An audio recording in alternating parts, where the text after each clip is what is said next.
Okay, so I've now got a nice graph that it wants me to analyse, and it's the boiling points of the group 6 hydrides. And it wants me to explain why H2S has a lower boiling point than both H2O and also H2SE. Well, obviously you need to remember that water has hydrogen bonding,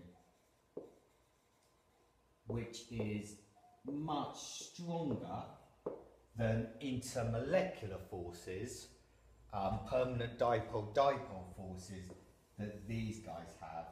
So these guys will have permanent dipole-dipole, which are weaker than hydrogen bonding. So first of all, water is the highest because it's got hydrogen bonding, which is much stronger than permanent dipole-dipole. Okay, so that's okay.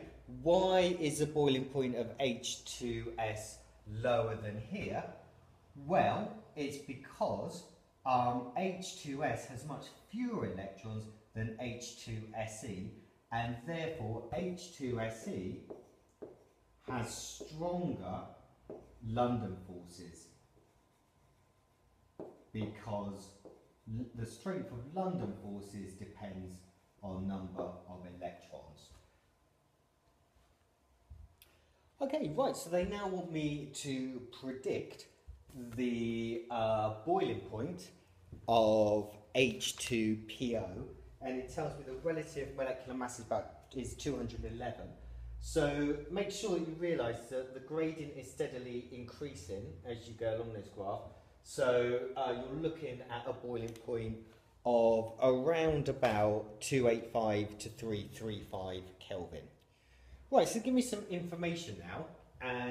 Melting points of SO2 and MgO. And they want me to predict the type of structure and bonding. So, first of all, if you look at the melting point of SO2, it's 200 Kelvin. So it's low, so it's going to be a simple molecular structure. For magnesium oxide, that is obviously going to be a giant ionic structure, and it's much higher. So why is this much higher? It's because the ionic bonds, the attraction between the ions, the positive ions and the negative ions, is much, much stronger than the intermolecular attractions between SO2 molecules. Therefore, it requires much more energy to break the ionic bonds than the intermolecular forces, which results in it having a much higher melting point.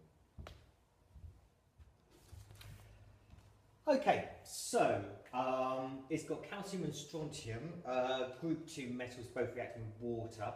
Write an equation for reaction between strontium and water, including state symbols.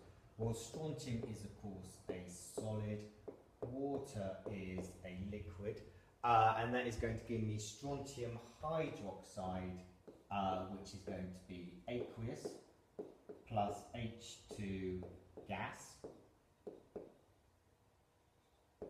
And we need to balance that up, and in order to balance, I need 2 H2O. Okay, right, so calculate the concentration of strontium ions in the resulting solution. Right, okay, so how many moles of strontium do I have? Well, I have got a mass of 0.200 grams, divided by the molar mass of strontium is 87.6. Let's do that. 0.2 divided by 87.6 gives me 0.00228 moles. That is in 250 centimeters cubed. So the concentration is going to equal the number of moles divided by the volume times by 1,000. So divide by 250 times by 1,000, and that comes to 0.00913 moles per decimeter cubed. Right, so the student now carries out the experiment again, but using calcium instead of strontium. What is the difference between volume of gas produced? So that's the moles of strontium. If you go back to the equation, for every 1 mole of strontium, you make 1 mole of hydrogen gas.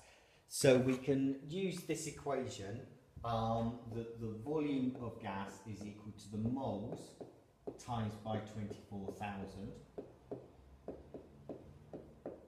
So the volume of gas I expect to get